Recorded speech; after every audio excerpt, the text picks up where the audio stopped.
Stranded with the Wolf, by Lily Robert. Chapter 1. Rory doesn't understand how everything has gone wrong so fast. This morning she was living a dream, vacationing at a luxury resort with her perfect fiancé. Their suite overlooked turquoise waters, palm trees swaying in the breeze. Then came the 2 pink lines on the test, and for one perfect moment, her joy felt complete. Now she stands in the doorway of a private massage cabana, frozen. Because Martin, the love of her life, is naked on the massage table, tangled with a resort staff member. Rory's mouth opens, but no sound comes out. This can't be happening. Her fiancé cannot be cheating, just as Rory finds out she's pregnant. The woman sees her first, eyes widening as she scrambles off Martin, knocking over a bottle of massage oil that shatters on the floor. I'm sorry for barging in, Rory stammers, dazed. Her heart pounds so loudly she can barely think. Martin turns, startled, then sighs. His expression shifts to indulgent condescension, like he's humoring a child. Oh, Rory, baby, you were supposed to be at the beach all afternoon. Rory blinks. What is this? What are you doing? Come on, sweetheart. Martin sits up, reaching for his shorts without urgency. Don't make this into a thing. A thing? Her voice cracks. The staff member scrambles for her clothes, clearly wishing she could vanish. Babe, Martin slips into his smooth tone. I'm just blowing off steam. You know how stressed I've been with the merger. Rory stares, unable to reconcile what she's seeing with the man she thought she knew. The room feels unreal. But we're getting married in 3 months, she whispers. And I'm pregnant. Silence. The staffer freezes. Martin's smile falters for a second before snapping back in place. Pregnant? He stands and walks toward her, caution in his eyes. She steps back. You're not happy? It's not that. He puts his hands on her shoulders. But you know my thoughts on kids, right? We've talked about this. We said someday, Rory says. You said you weren't ready, but... No, sweetheart. Martin shakes his head. I said I don't want children. Remember? We agreed our lifestyle isn't compatible with kids. But we never said forever. Rory, his grip tightens. You do this sometimes. You hear what you want to hear. We've talked about that too, haven't we? A cold weight settles in her chest. Had she misheard? Misunderstood? Don't worry, he continues. We'll make an appointment when we get home. Quick and easy. My assistant will take care of it. His casual dismissal cuts through her shock. This is our baby, Martin. I want this baby, she says, stepping away. His mask slips, irritation flashes, then vanishes. Rory, be reasonable. We're not having a kid. And why not? So you can be free to fool around? Rory gestures toward the staff member who hurries to leave. Martin laughs, breezy and confident. That's nothing. It doesn't mean anything. It means something to me. Tears well, but she blinks them back. Rory, baby. Martin moves to embrace her before she can retreat. His cologne, her Christmas gift, envelops her. I've never cheated on you. Not once. She stares. What does he mean, never? She just saw him. Still, for a moment, she almost believes him. She wants to. But when I walked in, one mistake in 3 years, it meant nothing. He strokes her hair. You know how much I love you. Martin cups Rory's face, earnest and rehearsed. Oh, baby. His voice drips with false sympathy. This is why I didn't tell you. You get so emotional about these little things. I promise you, this has never happened before. Never. It's the stress, the island. I made a mistake. His eyes search hers. Don't throw away everything over one mistake. She falters. The fear of being alone rises in her throat. She thinks of their apartment, the venue, the baby. I don't know, Martin. Let's talk tonight. He kisses her forehead. Meet me in our room at 7. We'll have dinner, talk through everything. His smile is confident. Okay? Okay, she hears herself say. That's my girl. He squeezes her hand. Get some rest. You look tired. He walks off without a glance back, crisis managed. Rory doesn't move. Her mind tells her to return to the suite, rest, pretend this can be salvaged. Martin loves her. They'll figure it out. Everything will be fine. But her body has other plans. She walks past the pools, the tennis courts, the honeymooners clinking glasses in the open-air restaurant. Fragments of panic flicker through her mind. The invitations just went out. What will I tell my parents? How can I raise a baby alone? It's fine, we're fine. Her hand clutches her purse, where the pregnancy test remains hidden, knuckles white. Down the stone steps, she reaches the private beach. Her sandals leave perfect prints in the sand. I should go back to the room, she thinks. Instead, her feet carry her farther toward the dock. At the end, a small motorboat bobs in the water. A tall man tends to it, irritation flashing in his eyes when she approaches. And in that moment, Rory knows one thing with certainty. I need to get off this island, she says, her voice steady. Now. Chapter 2. I need to get off this island, Rory announces, her voice steadier than she feels. Right now. The man at the dock barely reacts. He finishes coiling a rope, then glances up, brown eyes narrowing against the sun. Right. Well, good luck with that then, he mutters, turning back to his boat. Rory watches him untie the mooring rope with quick, practiced movements. As he pulls up the anchor, she climbs aboard, nearly toppling into the water. What do you think you're doing? He's at her side in a flash, scowling. Take off your shoes! I'm so sorry, Rory says quickly, slipping off her sandals. Thanks. Now get off my boat. Rory blinks, smile faltering. Oh, but I thought we were leaving now. We? He raises an eyebrow. There's no we. But you said you'd help me get off the island, she insists. He crosses his arms, lean muscles showing through his worn shirt. When did I ever say that? You said you wanted to get off. I said good luck. He gestures toward the dock. But aren't you leaving anyway? Rory asks, motioning to his preparations. He just glares. Great! She clasps her hands. Then I'll come with you. It's a one-person boat, he snaps. Her frustration boils over. After today, the pregnancy test, Martin's betrayal, she's done being dismissed. You won't even notice I'm here, she says, sitting down. Get off. A shout interrupts. 3 men in dark suits run toward them from the resort. Sawyer! The lead man yells. We need to talk to you. Sawyer goes rigid. His eyes flick to the men, then to the water. Without a word, he lunges for the wheel and jams the key into the ignition. You know them? Rory asks, though his clenched jaw says enough. The engine roars. The men break into a sprint. Wait, Rory says. They seem pretty determined to catch you. Sawyer shoves the throttle forward. The boat surges away just as the men reach the dock. This isn't over, the lead one shouts. We know what you did. Rory's eyes widen. Are those police? Are you in some kind of trouble? Sawyer's knuckles whiten on the wheel. The boat picks up speed. Seriously, Rory presses. Who are those men? What do they want with you? The dock disappears behind them.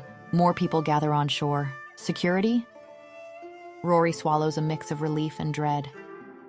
That's incredibly rude, she mutters, and slightly concerning if I'm being honest. Sawyer doesn't respond, eyes fixed on the rearview mirror until the island is no more than a distant line. Dark clouds loom ahead, purple light staining the horizon. Rory hadn't noticed them until now.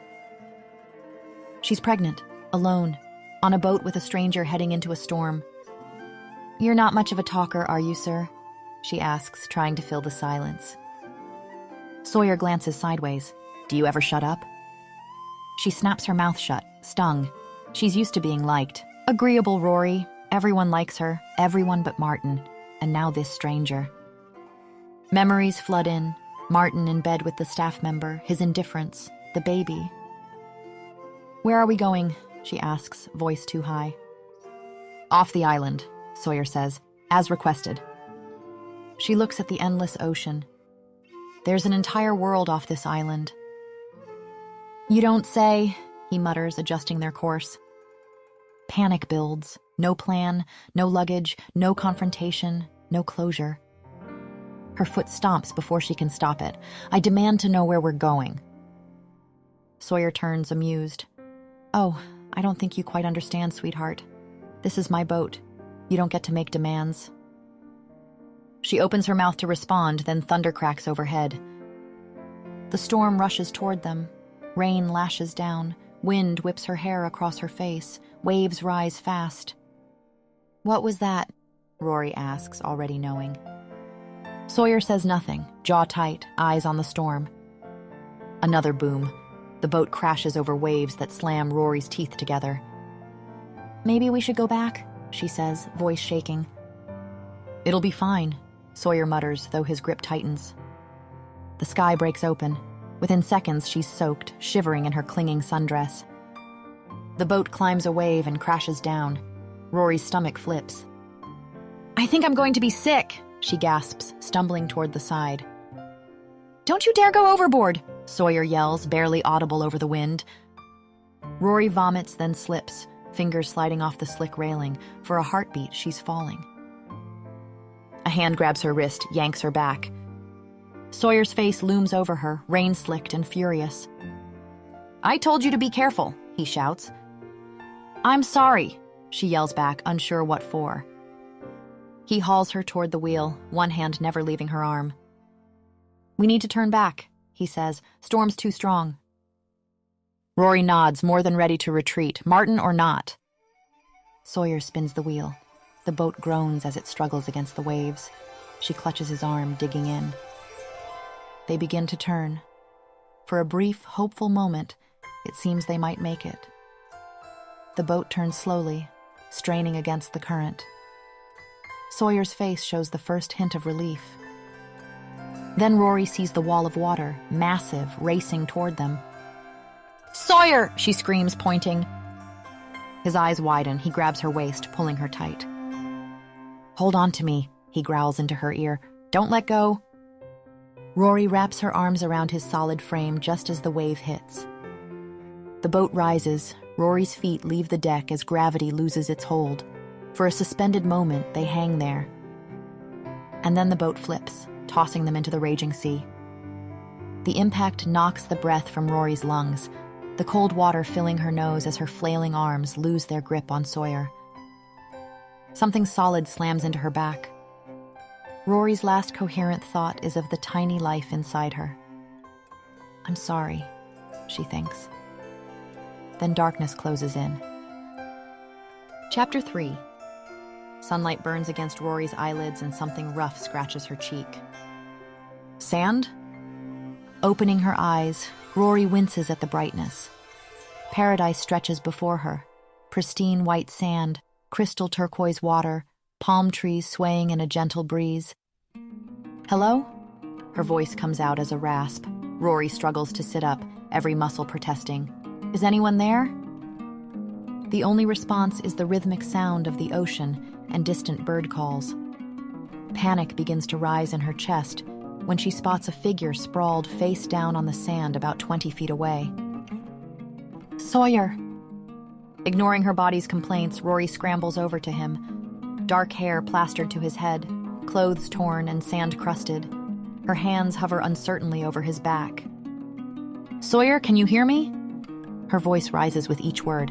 "Help! Somebody! We need help over here!" Sawyer's eyes snap open, squinting against the sun. "Stop yelling," he groans. Rory sits back on her heels.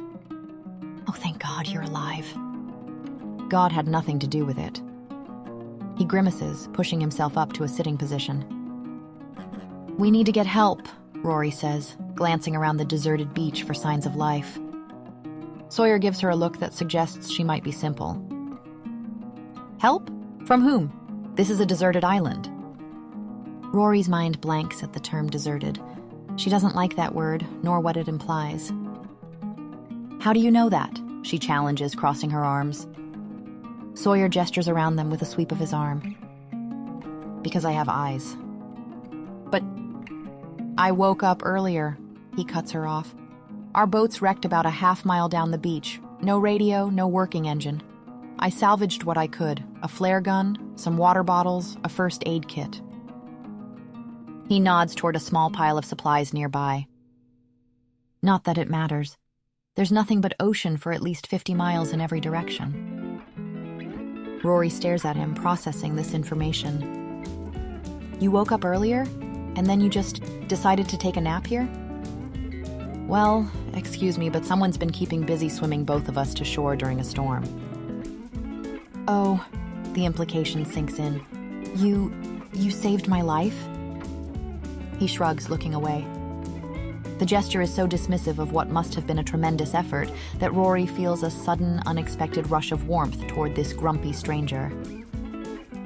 Well, thank you, she says sincerely. She rises to her feet, extending her hand to help him up.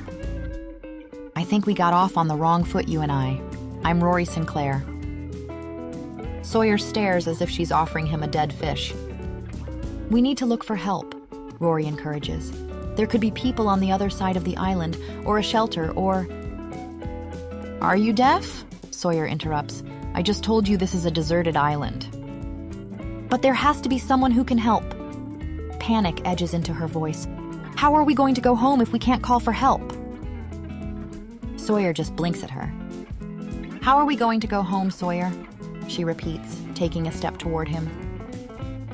Just be grateful you're alive. Alive. Rory's hand instinctively moves to her still flat stomach. She's alive, but what about her baby? I'm going to find help, she announces, squaring her shoulders. Sawyer pinches the bridge of his nose tiredly. There is no help, he snaps. I'm telling you. And I'm telling you we can't give up hope, Rory interrupts. Who knows? Just beyond this jungle there could be a beautiful resort. There's not, Sawyer snaps. The finality in his tone is infuriating. Are you always this defeatist? Rory asks. I'm realistic. Fine. Rory drops his arm. Stay here. I'm going to look for help, and when I find some and get to shower and change long before you do, someone's going to feel plenty stupid. A ghost of a smile touches Sawyer's lips. Oh, someone will definitely feel stupid, and that's not going to be me. Rory feels heat rising to her cheeks. You know you could try being a little nicer.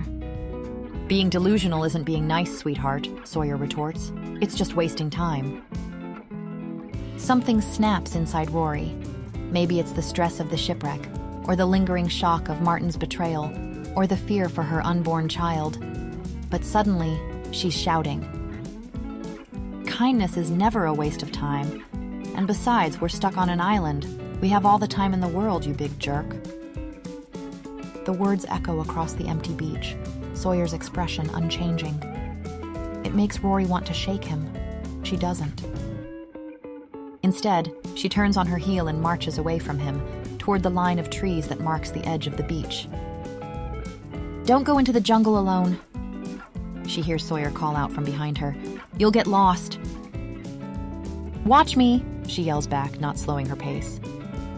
Rory plunges into the dense foliage, determined to prove him wrong, and trying desperately to outrun the growing fear that he might be right. Chapter 4. Fury propels Rory through the jungle. Stupid, arrogant man, she mutters, stomping along a barely there path. Would it kill him to be a little optimistic? Branches whip her arms as she charges deeper into the island's interior. Never has she met someone so aggravating. It's like he's allergic to basic human decency. Was he raised in a barn? Half an hour later, her pace slows. Reality sets in. She has no idea where she's going. The jungle thickens, filled with unfamiliar plants and eerie sounds. Are there wild animals here? The thought halts her. Dressed in a sundress, barefoot, she suddenly feels very small. Hello? She calls. Silence answers, chirping birds, rustling leaves.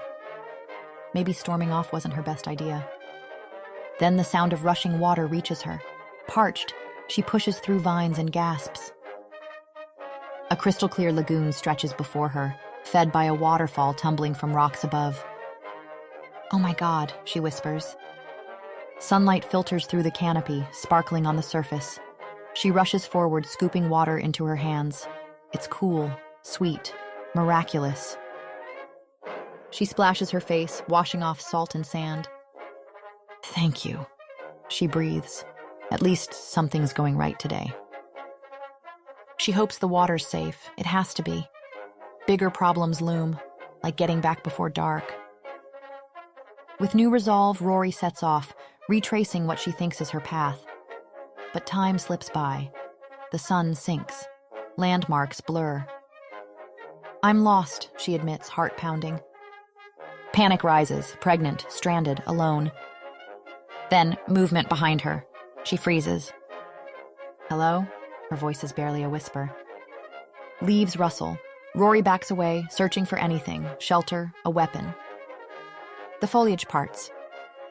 A massive black wolf steps into view. It's huge, silver-tipped fur gleaming in the fading light. Golden eyes locked on hers, alert, intelligent, almost human. "Nice wolf," she whispers, inching back. "Good wolf, don't eat me." But the wolf simply sits, watching. No growling, no teeth, just calm, unnerving stillness.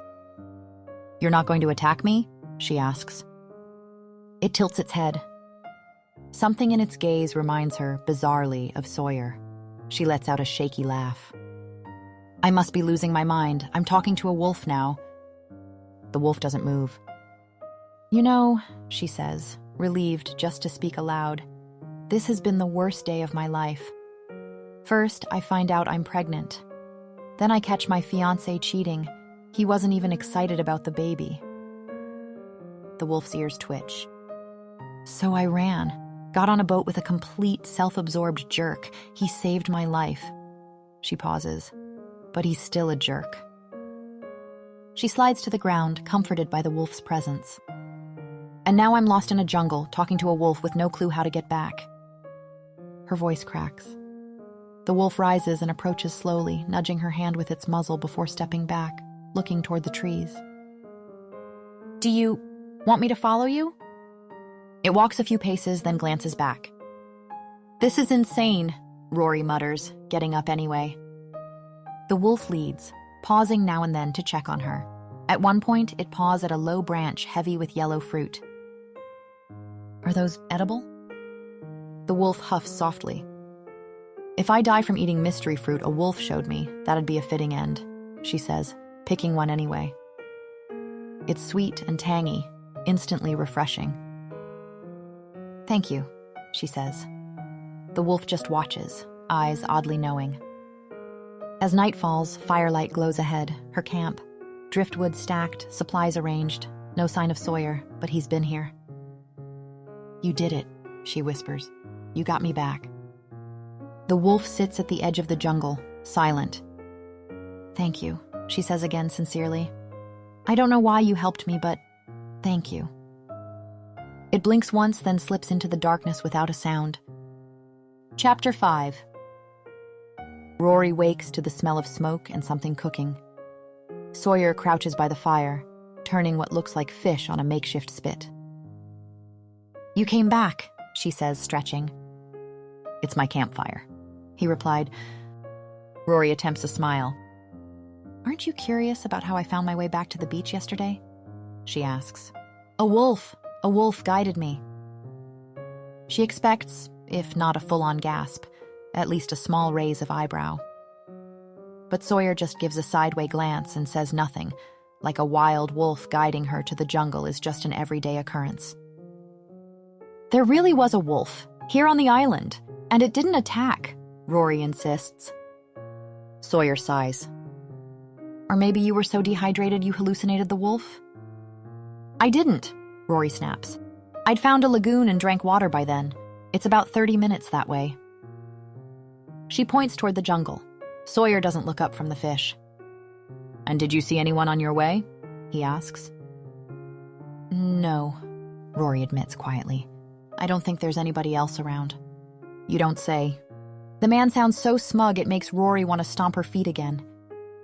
Well, we can't be sure, she argues. Not until we've explored the island entirely. Been there, done that, sweetheart. And then, 3 days pass in much the same pattern, the two of them working side by side, and always ending up arguing.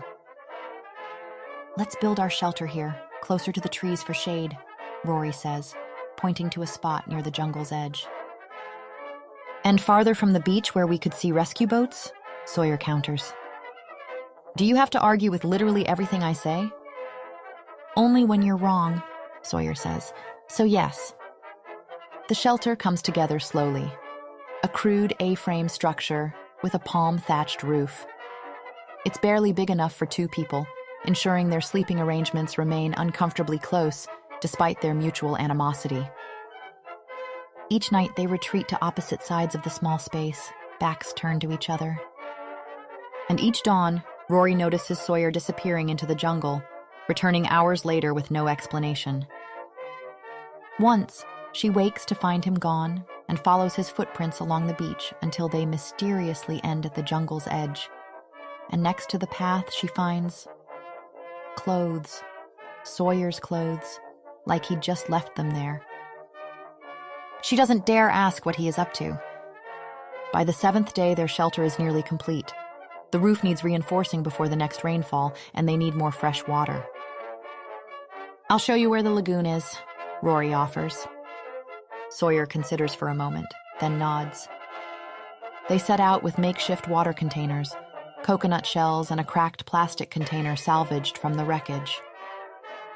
The morning is already sweltering, humidity clinging to their skin. So, Rory begins, you never told me what you were doing at the resort. Why would I tell you? Sawyer sighs.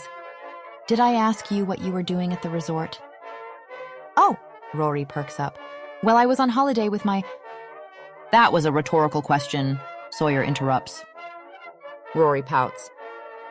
Well, this isn't rhetorical, she retorts. Why were these guys chasing after you on the docks that day? Sawyer's jaw tightens, but he keeps silent. Were you hiding from someone? Rory insists. Running from the law? Drop it, Sawyer snaps.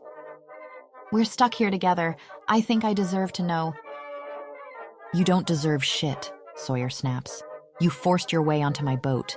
Everything that's happened to you since is on you, not me. Rory storms ahead, clenching her fists in fury, like she'd planned to get shipwrecked on an island with the world's most antisocial man. He's not wrong, though.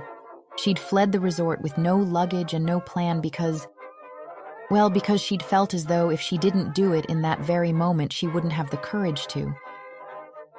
She's so caught up in her thoughts that she doesn't notice the change in terrain until it's too late.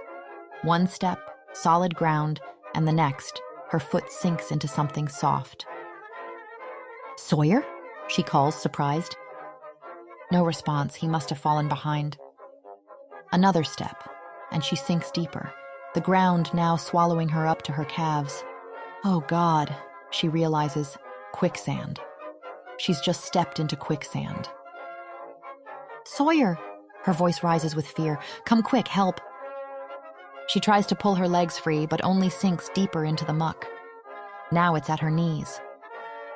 Don't move. Sawyer's voice comes from behind her, tight with tension. I'm serious, Rory. Stop struggling. I'm sinking, she protests.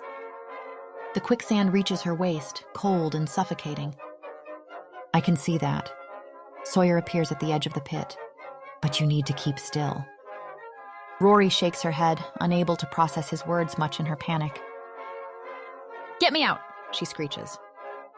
Tears spring to her eyes as she feels the sand pulling her inexorably downward. I will, Sawyer snaps, but you need to stop thrashing around. I can't. Terror steals her breath as the quicksand reaches the bottom of her ribs. Look at me. Sawyer's voice cuts through her panic. Rory, look at me. She forces herself to meet his eyes. The usual annoyance is gone, replaced by something intense and determined. I'm going to get you out, but you need to trust me. Can you do that? Rory hesitates for a beat, then nods. Good. Now lean back slowly. What? Rory exclaims. Screw trusting him, the guy's insane. Try to float on your back, Sawyer insists. I'll sink, Rory whines. No, you'll float if you distribute your weight. The sand is denser than water. Do it, Rory. Something in his voice, a certainty, a strength, compels her to obey. Slowly, she leans back until she's half floating on the surface of the quicksand. The sinking slows. Good, Sawyer says, stretching out on his stomach at the edge of the pit. He extends a long branch toward her. Now grab this and hold tight. Sawyer begins to pull, so slowly it's almost imperceptible. The quicksand reluctantly relinquishes its hold, inch by agonizing inch. When Rory's close enough, he reaches for her arms, his powerful hands closing around her wrists. With one mighty heave, he pulls her free, the momentum sending them both tumbling backward. They land in a tangle of limbs, Rory half on top of him, both panting from exertion and fear. Overwhelmed, Rory wraps her arms around him, burying her face against his chest. I was so scared, I thought... A sob catches in her throat. If you hadn't been here... Sawyer goes rigid at the embrace, but after a moment his hand comes up to pat her back awkwardly. Sorry, Rory says, wiping tears from her cheeks. Thank you. She holds on a moment longer, savoring the solid, real presence of another human being after so many days of emotional isolation. Chapter 6. The quicksand incident changes something between them. Not dramatically. Sawyer still scowls more than he smiles when Rory fills silences with cheerful chatter, but the edge of hostility dulls. The roof leaks, Rory points out after a sudden rainfall leaves them both damp. I'm aware, Sawyer sighs. I read somewhere, Rory begins, that if you layer the palm fronds in an overlapping pattern, starting from the bottom... You read about desert island survival in your spare time? Sawyer interrupts. National Geographic, she admits with a half smile. I had a subscription. To her surprise, Sawyer doesn't dismiss her suggestion. Show me, he says instead. Working side by side, they rebuild the roof, and when the next rain comes 2 days later, they stay dry. Not bad, bookworm, Sawyer concedes, and Rory feels an absurd flutter of pride. Week 3 brings a successful fishing expedition. Rory watches in fascination as Sawyer fashions a spear from a straight branch, sharpened against a rock. How did you learn to do all this? She asks, following him into the shallows. Boy Scouts, he deadpans. She mimics his stance, spear poised above the water. Like this? Lower and be still. Fish can sense the movement. Her first attempts are comically bad. She stumbles, splashes, and manages to scare away every fish within 20 feet. Sawyer watches with what looks suspiciously like amusement. He repositions her hands on the spear, shows her how to account for the water's refraction. And when she finally spears a modest-sized fish, his not bad feels like high praise. Progress. We need a signal fire plan, Sawyer says one morning, surveying the beach. Something ready to light if boats pass. Rory's heart leaps at the mention of rescue. You think someone might come looking? I don't know, he admits. To be honest, I think it's worrying no one has come for us yet. Rory frowns at that. What do you mean? Surely people are looking as we speak. Sawyer gives her a cautious look. People are looking for me, he admits. But they know very well I don't want to be found. Perhaps they've given up? And you? You mentioned getting into a fight with your fiancé before leaving the resort. Rory frowns. She doesn't remember mentioning that to him. Then again, she talks a lot. She might have let it slip. And more urgently, she suddenly realizes what Sawyer is implying. You think Martin will assume I left him and won't think of signaling me missing? She realizes throat tight. Could take him a while to do so, yes, Sawyer admits. And by then, will he even realize when or how you disappeared? Could take a while for a search party to be sent, if ever. Our best chance is to count on random boats passing by and signaling them. They build a pyre on the highest point of beach, gathering materials that will create thick black smoke, green leaves, rubber from the boat wreckage. Sawyer shows her how to start a fire with the limited tools they have. "Keep practicing," he tells her. "If you see a boat while I'm not here, don't wait for me." The implication that he might be gone when rescue comes disturbs her more than she expects. She thinks of how he always disappears for hours in the very early morning and worries. "Where do you even go?" she asks that night. "In the mornings, I mean." He doesn't reply. Yet sometimes when Sawyer disappears at dawn, Rory can't shake the feeling of being watched. Once, while washing clothes at the lagoon, she spots a flash of black between the trees, a shape eerily similar to the wolf that guided her back to the beach that first week. "Hello?" she calls. "Are you there?" Nothing but birdsong answers her. 1 month into their isolation, Rory realizes something that fills her with both relief and renewed anxiety. She hasn't had her period. The baby is holding on, despite their harsh circumstances. She places a hand on her still flat stomach while Sawyer is off on one of his morning disappearances. "We're going to be okay," she whispers. "Somehow." As she walks back to camp, that familiar prickling sensation returns. She turns, catching a glimpse of something large and dark retreating into the undergrowth. "I know you're there," she calls out. The jungle remains still, but Rory is certain now. The wolf is real, not a hallucination born of stress and fear as she'd begun to wonder. And that raises more questions than answers. Wolves don't live on Caribbean islands, certainly not alone. How did it get here? And why does it seem to be following her? More pressing than the wolf, though, is how her body struggles with the pregnancy and their harsh conditions. Morning sickness hits her hard, until one day Sawyer returns from one of his excursions and silently places a gnarled root beside her. "What's this?" she asks. "Ginger, chew it. It helps with nausea."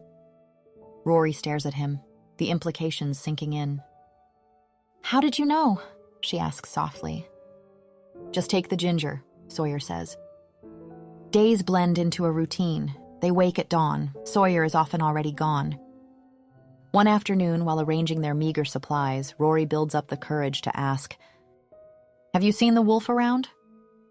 Sawyer's hands freeze momentarily, which Rory interprets as possibly. "It's big and black with golden eyes," she insists.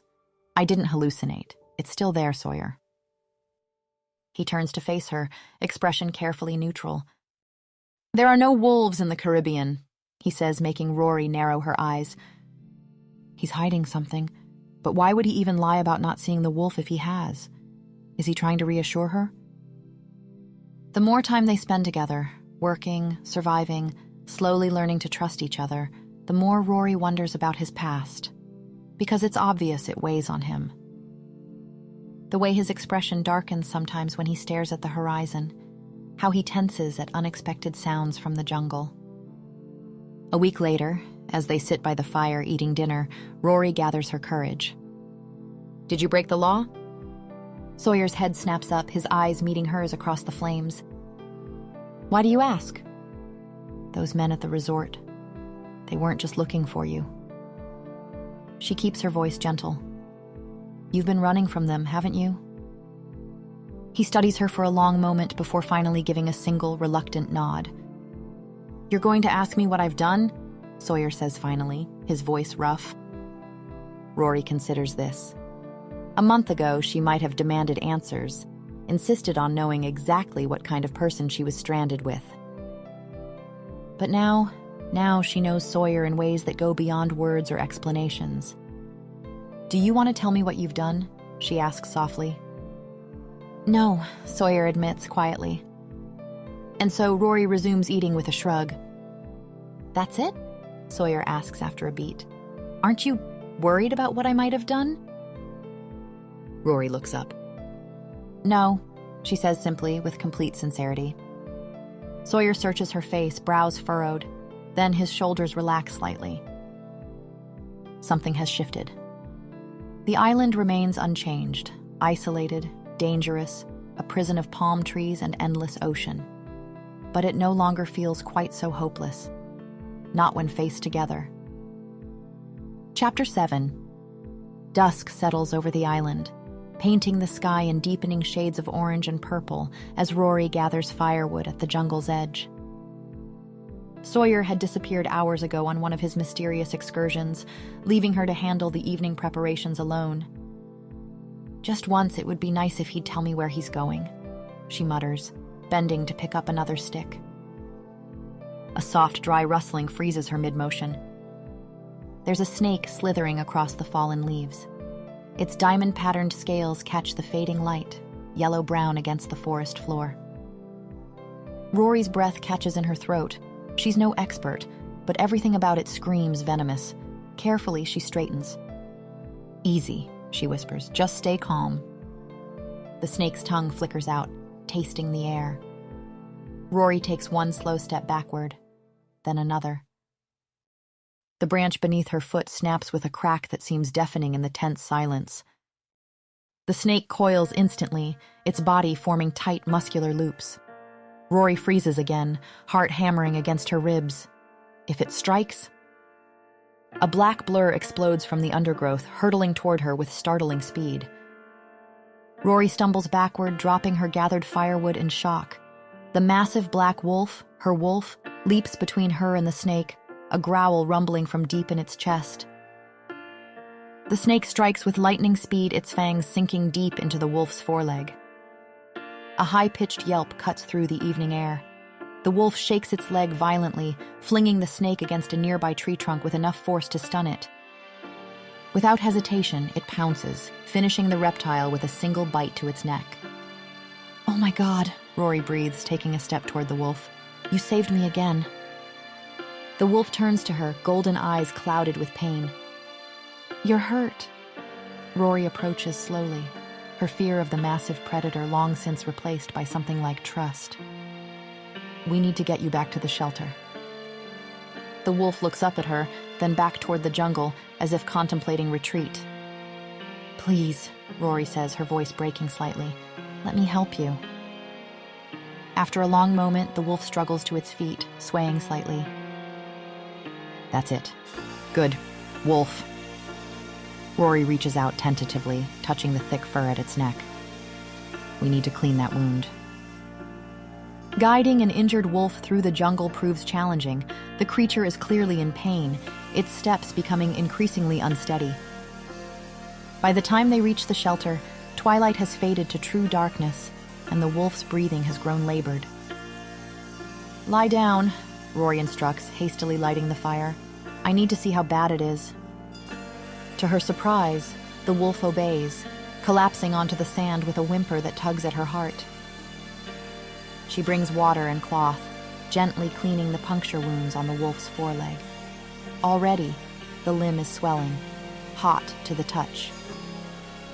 "I don't know what kind of snake that was, but it's definitely venomous," she says, trying to keep her voice calm despite her worry. She continues cleaning the wound, murmuring reassurances. The wolf's massive head eventually comes to rest on her lap, its body trembling slightly. "You're going to be okay," she promises, stroking the silky black fur. "I won't leave you." The wolf's golden eyes fix on hers. For a moment, she feels as if she's looking at someone familiar. Then the wolf convulses, a violent shudder running through its powerful frame. "What's happening?" Rory gasps, instinctively tightening her hold on the creature. Fur recedes into skin, limbs elongate, the entire skeletal structure shifting with audible cracks that make her stomach turn. She scrambles backward, a scream tearing from her throat as the impossible transformation completes. Where the wolf had been, Sawyer now lies naked on the sand, his body curled in pain, breathing ragged. "Sawyer?" she whispers, her mind unable to process what she's just witnessed. His eyes, the same golden eyes she'd been looking into moments before, flutter open. You're the wolf," Rory murmurs. He nods, wincing with the movement. "Don't tell anyone." A hysterical laugh bubbles up in Rory's throat. Who would I tell? We're on a deserted island. Good point, Sawyer mumbles, eyelids drooping. The shock of his transformation momentarily distracts her from the more immediate problem. But the angry red swelling of his arm snaps her back to reality. Sawyer, you've been poisoned. Panic edges into her voice as she reaches for him, pressing her palm to his forehead. He's burning with fever already. It's fine, he slurs, eyes closing. Don't worry, it'll heal. What do you mean it'll heal? Sawyer, this is serious. She shakes his shoulder, fear gripping her heart. Just need sleep, he mutters. Shifter metabolism. His words dissolve into incoherent mumbling. Rory quickly covers him with their blanket, mind racing. None of it makes sense, but the immediate danger trumps her confusion. Sawyer's breathing has grown shallow, his skin alternating between burning hot and clammy cold. She bathes his forehead with cool water, forces sips of water between his parched lips, and cleans the wound repeatedly, though it seems to worsen by the hour. The punctures have turned an angry purple, with red streaks beginning to extend up his arm. Don't you dare die on me, she whispers fiercely. I can't do this alone, Sawyer. I can't have this baby alone on this island. His only response is delirious muttering. Camilla, he moans. I'm sorry, Camilla, so sorry. Rory's heart twists at the raw pain in his voice. Whoever Camilla is or was, she clearly meant everything to him. A day passes, then another. Rory barely sleeps, constantly checking Sawyer's pulse, his breathing, the state of his wound. By sunset, something strange begins to happen. The angry purple of the bite starts to fade at the edges, the swelling minutely reduced. Rory blinks, certain she's hallucinating from exhaustion, but when she checks again an hour later, the improvement is undeniable. Hope flickers to life in her chest, but she dares not embrace it fully. Not yet. Not until those golden eyes open again and look at her with recognition, rather than fever-glazed confusion. Outside, the waves crash against the shore, their rhythm unchanging despite the revelations that have turned her world upside down. Sawyer continues to sleep, healing or dying, she cannot tell. Chapter 8. The first rays of dawn filter through the shelter's gaps when Rory feels it, a change in Sawyer's breathing against her palm. She'd fallen asleep with her hand resting on his chest, needing the reassurance of each rise and fall. Now the rhythm shifts, quickens. Her eyes fly open to find his already watching her, golden brown and clear for the first time in days. The fever glaze is gone, replaced by something warm and wondering. You're here, he whispers, voice rough from disuse. Where else would I be? Rory's own voice catches as relief floods through her. Without thinking, she reaches out to brush sweat-dampened hair from his forehead, her fingers lingering against his skin. How do you feel? Sawyer captures her hand before she can withdraw it. I'm fine, he whispers, squeezing her fingers. I was never in danger. Their gazes hold, and Rory is suddenly, acutely aware of how close they are, her body curved toward his beneath their shared blanket.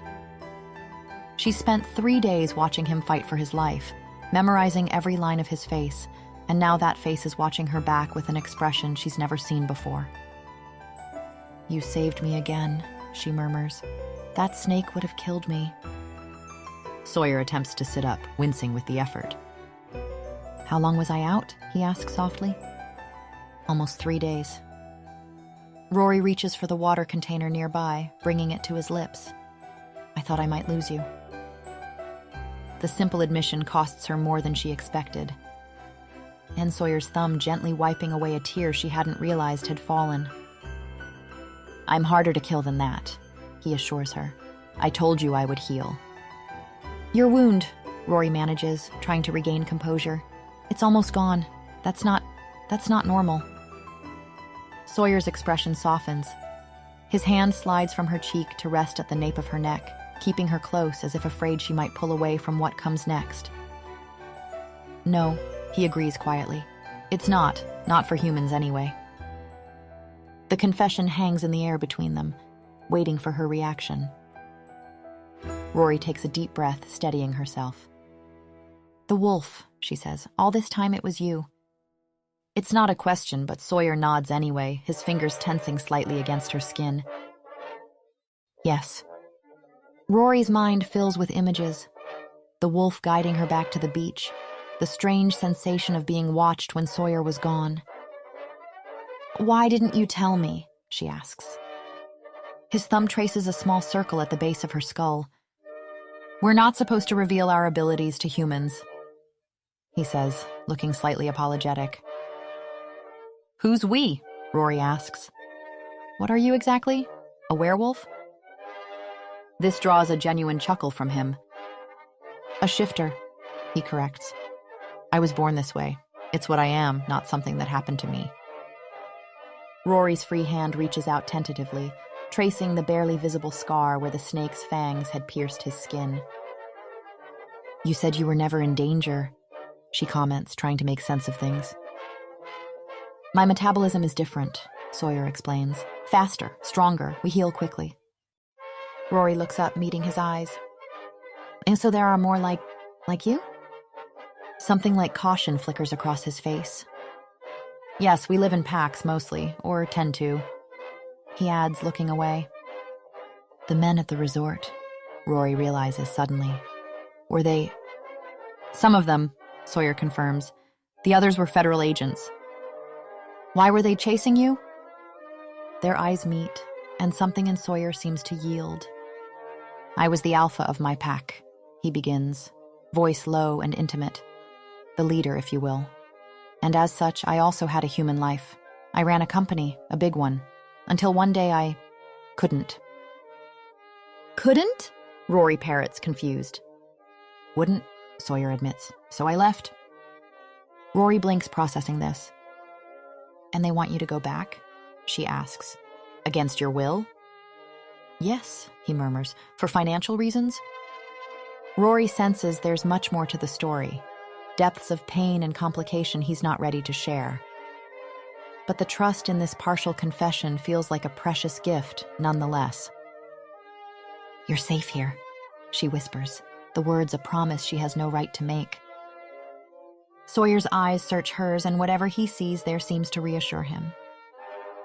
Rory's heart skips a beat as his hand slides into her hair and their foreheads touch, breath mingling in the narrow space between them. Their lips are so close she can almost taste a kiss she hadn't realized, until now, how much she'd yearned for. But then, memories of Sawyer's fevered state, his troubled murmurs, come back to her and... "What about Camilla?" She can't help but ask. Sawyer freezes, looking stunned for a second, and then upset.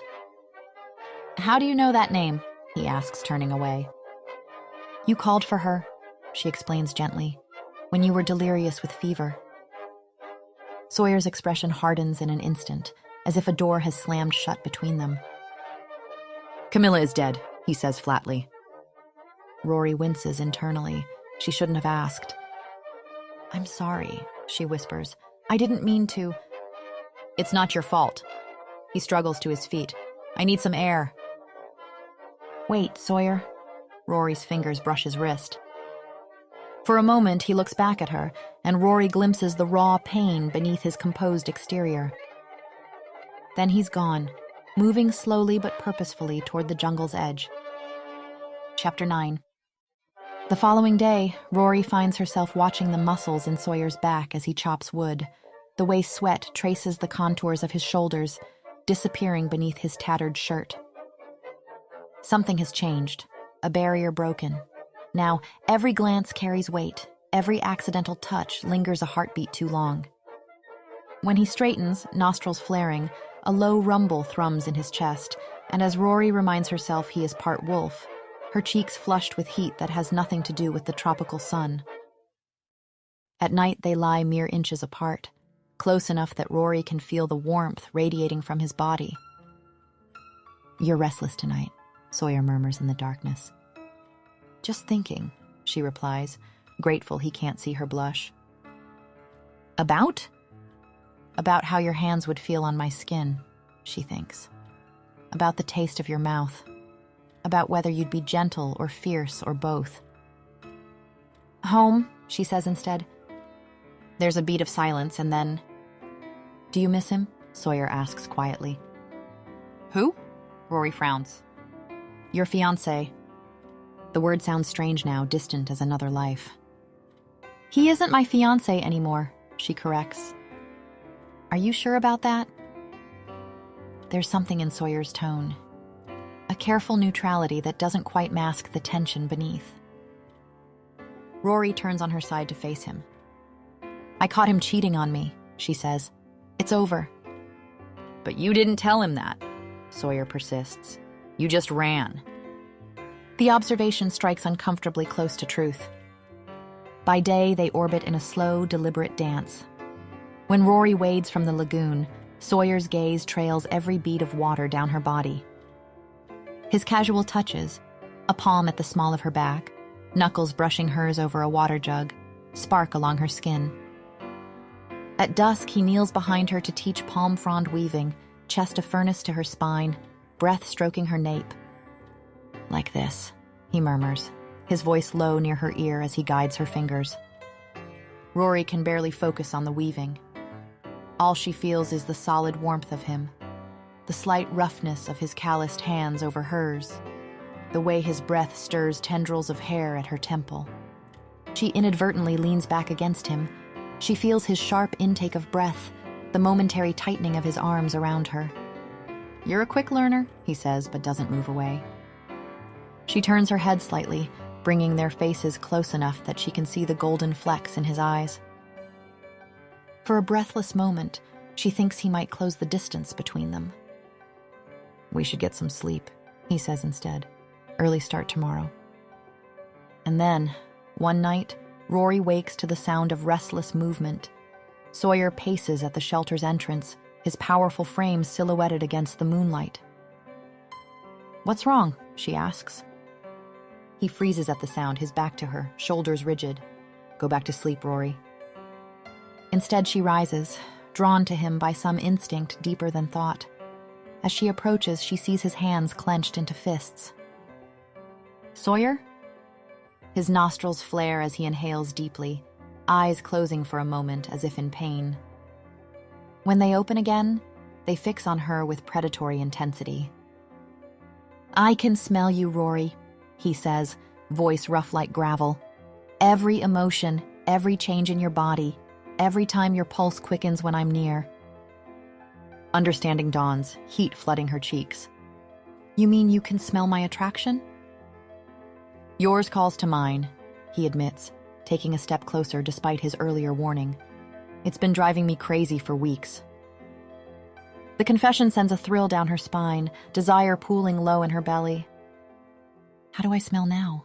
She asks, suddenly breathless. Sawyer moves with startling speed, suddenly right in front of her.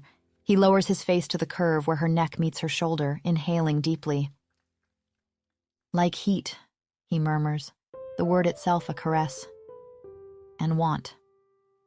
His nose traces a path up her throat, making her shiver. You're like a flame in the darkness. I can't stop breathing you in. His hands come up to frame her face, thumbs stroking her cheekbones with surprising gentleness. When you're near, he continues, his mouth hovering just above hers, the wolf wants to claim, make you smell like mine so every other predator knows you're protected. There are no other predators here, she reminds him, hands coming up to rest against his chest. A sound rumbles from his chest, half laugh, half growl. I'm the most dangerous thing on this island, Rory. Not to me, she counters, bold now with the evidence of his desire so clearly written in every tense line of his body. His thumbs trace her lower lip, eyes following the movement with hungry focus. I'm not free, Rory, he warns, even as his body presses closer, pinning her against the shelter wall. I'm being hunted. I've done things. I don't care. She cuts him off, hands sliding up to cup his face. I know who you are, Sawyer. I've seen you at your worst and your best. You've saved my life. That doesn't make me good. You're the only person in this world I trust completely, she insists, meaning every word. Something breaks in his expression, the last barrier of resistance crumbling. Their first kiss isn't a gentle one. His tongue sweeps inside, tasting her deeply as his hands roam her body with urgent need. Rory meets his hunger with her own, weeks of denied desire erupting in a desperate clash of lips and teeth and searching hands. Sawyer lifts her effortlessly, her legs wrapping around his waist as he presses her more firmly against the wall. "Are you sure?" he asks, a possessive flare in his eyes. In answer, Rory kisses him again, pouring every ounce of desire and certainty into the contact. The heat between them builds, each touch a discovery. Clothing falls away, only the heady power of Sawyer's darkened eyes remaining. "You're beautiful," he breathes, reaching for her with reverent hands. They sink to the sand together, a tangle of limbs and urgent touches. Dawn finds them still entwined, the first golden rays of sunlight warming their skin. Rory wakes to the sensation of Sawyer's fingers tracing the curve of her cheek. "Morning," she murmurs, stretching languidly against him. He smiles against her lips, and Rory loses herself in the sensation, marveling at how something so good could emerge from disaster, how being stranded could lead to being found in the most unexpected way. That's when she sees it over his shoulder, a glint of metal on the horizon. Unmistakable this time. "Sawyer," she gasps, pulling away. "There's a boat." He turns, following her gaze. The vessel is distant but clearly visible, its outline distinct against the morning sky. "The signal fire," he says, his voice tight with conflicting emotions. "We need to light it now." Chapter 10. The signal fire roars, black smoke streaking the clear sky. Rory shields her eyes, heart leaping as the distant boat veers toward them. "They've seen us!" She turns to Sawyer, exhilaration flooding her veins. He stands rigid beside her, eyes narrowed as he stares at the approaching vessel. The color drains from his face, his body tensing like a predator sensing danger. "Sawyer?" Rory touches his arm, concerned by his sudden change. He grabs her hand, pulling her away from the fire, back toward the tree line. "What's wrong?" Rory asks, confused. Once they're out of sight among the trees, Sawyer releases her hand. "That's not a rescue boat," he says. "That's my pack." "Your pack?" Rory's heart sinks. "Are you sure?" "Even at this distance, I can smell them." His jaw clenches. "If they find me here, they'll force me to go back." "Maybe that's not so bad." Rory reaches for him. "If I can face Martin, surely you can—" "You don't understand." Sawyer runs a hand through his hair. "There's more to it than I told you." "Then tell me now." Sawyer's gaze meets hers, raw with pain and something like shame. "My real name is Sawyer Blake." "Blake?" The name triggers a memory, newspaper headlines, business channels. "Wait, Blake Global Holdings? That Blake?" He nods grimly. "CEO and majority shareholder, or I was until last year." Rory struggles to process this. Sawyer Blake, the billionaire who disappeared amid allegations of financial fraud. "You're a fugitive," she realizes aloud. "Yes." The boat is getting closer. They don't have much time. "Explain," Rory demands, crossing her arms.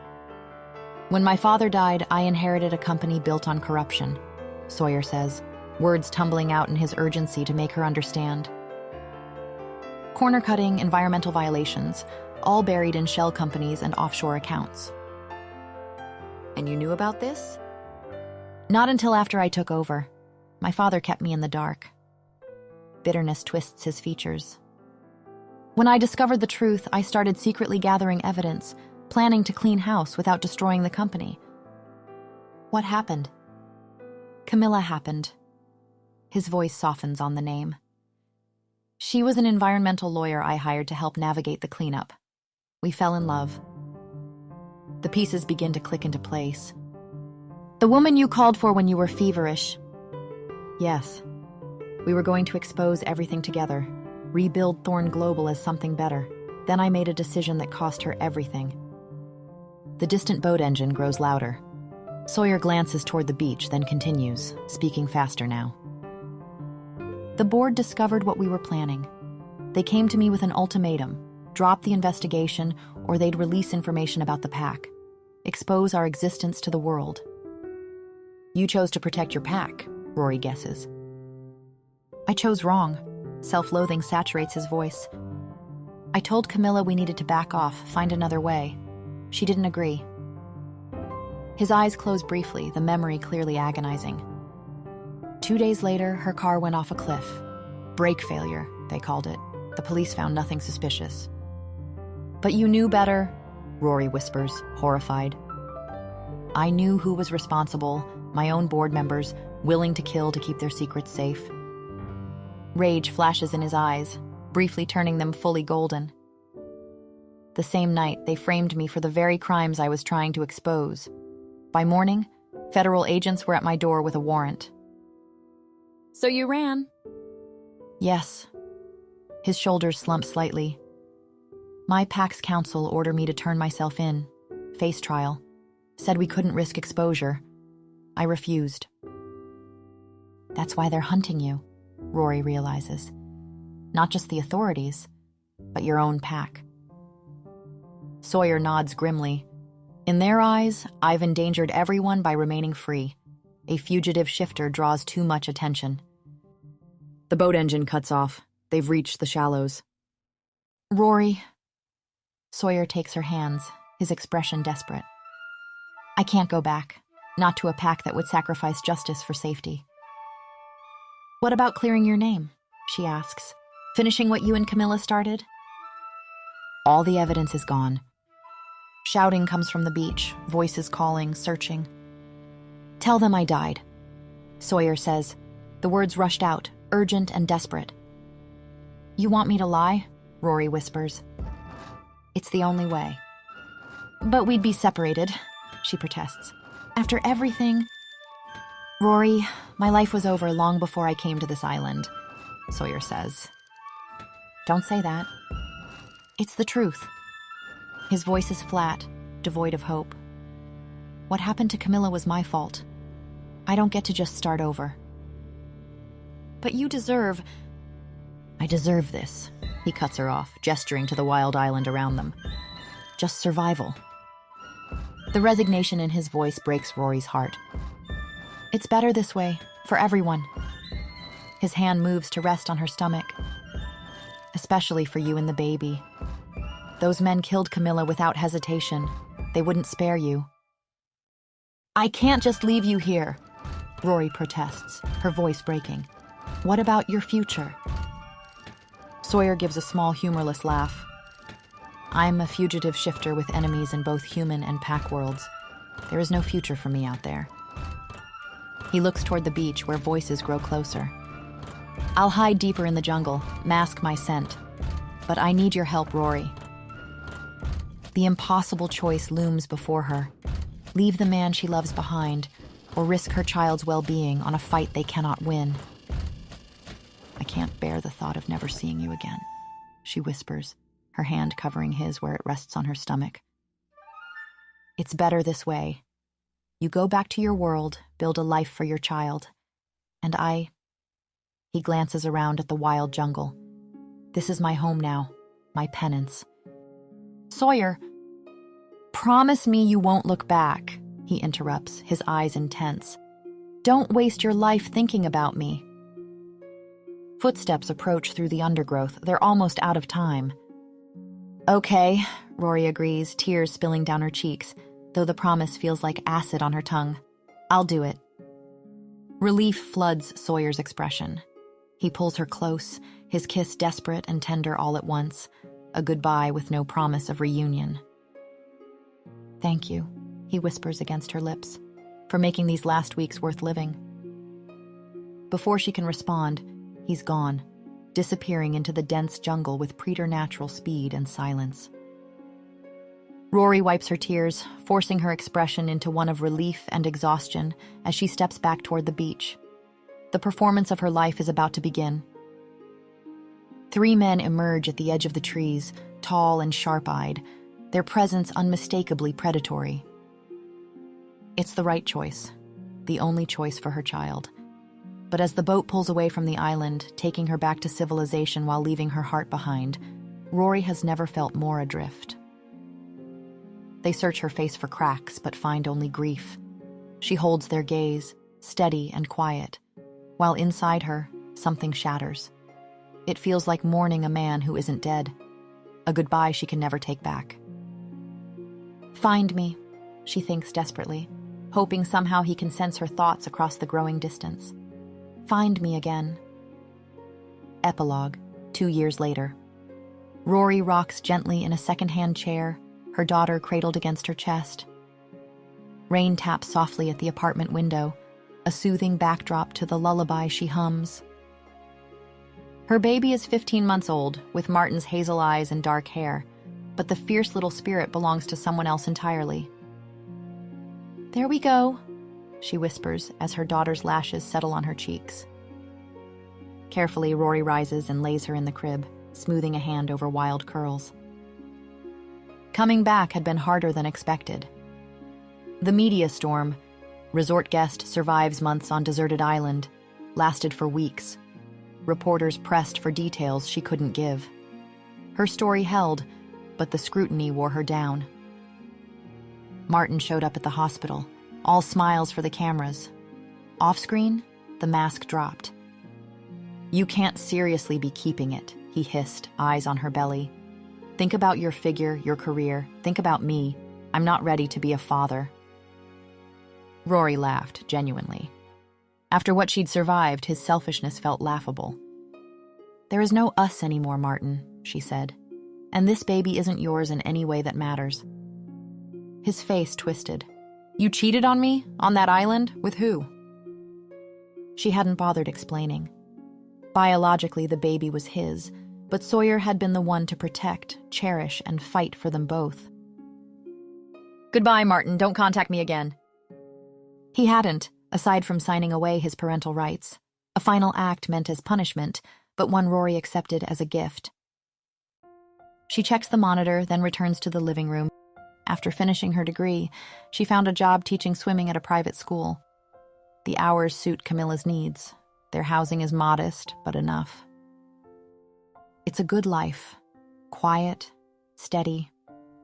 Only late at night does she let herself remember golden eyes, gentle hands, a voice that once spoke to her soul in 2 languages, man and wolf. She's never told anyone the truth, not about the wolf, not about Sawyer. A sharp knock at the door startles her. She glances at the clock. Midnight. Another knock, more urgent. She peers through the peephole, and her heart stops. With trembling hands, she opens the door just enough to confirm what she barely dares hope. He's thinner. His hair is longer, but it's him. Sawyer. "Sawyer?" she breathes. He looks different in jeans and a button-down, but his eyes, warm brown with hints of gold, are exactly the same. "Hello, Rory?" His voice cracks something open inside her. Tears blur her vision, emotions crashing over her, joy, fury, disbelief. "You're alive," she says, fists clenched to keep from reaching for him. "How did you find me?" A ghost of a smile. "I told you once that I could find you anywhere." "But you said—" She stops, remembering his goodbye. "What happened? Why are you here?" "I turned myself in." "What?" "6 months after you left, I signaled a ship. Went back willingly to face the charges." His smile is rueful. "Turns out someone was building a case against the board. They needed my testimony." "But the evidence—" "Most of it was gone, but Camilla, she had backups, smarter than any of us knew." "So you're free, completely?" He nods. "As of 3 weeks ago, the real criminals are behind bars. My name is cleared." "Why now?" she asks, the real question behind her words hanging unspoken. "Why come back to me?" He steps closer. "Because I lied to you, Rory. When I said my life was over. When I said to forget me. Another step. I was trying to make it easier for you. He's close now, close enough for her to breathe him in. And now, she whispers, now I'm here to tell you the truth. His voice lowers. I never stopped thinking about you, not for a single day. If you've moved on, I'll understand. But I had to see you. Had to know if there's a chance.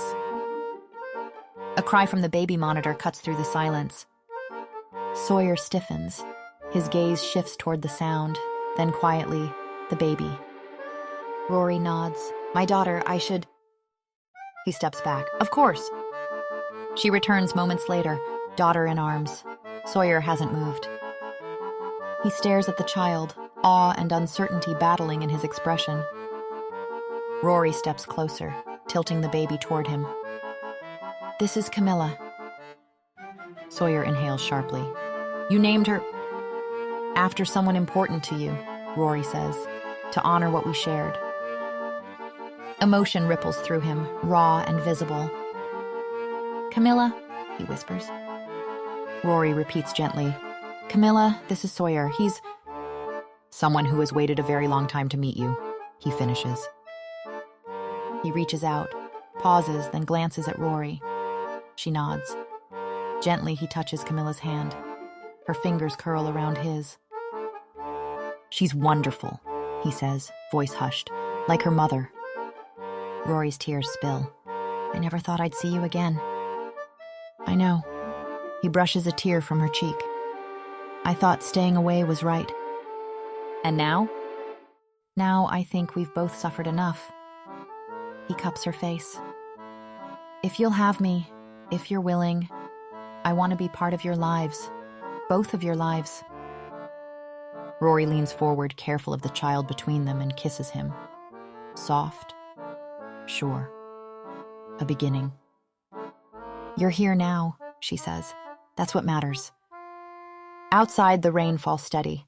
Inside, 3 lives begin the quiet work of becoming one. Thank you so much for watching. As you may or may not know, YouTube has demonetized my channel, and sadly, that means I'm currently writing and producing these stories with no revenue at all. No ads, no income, nothing. I'm doing everything I can to get remonetized, but until then, I really need your help. If you enjoyed this story and would like the channel to keep going, please consider donating $1 or more using the link in the description or the pinned comment below. Every single dollar counts more than you know. To those of you who've already donated, thank you for your generosity. You're the reason I'm still going, mentally and technically. You're amazing, and I'm going to keep fighting to keep this little library alive and free. But I can't do it alone.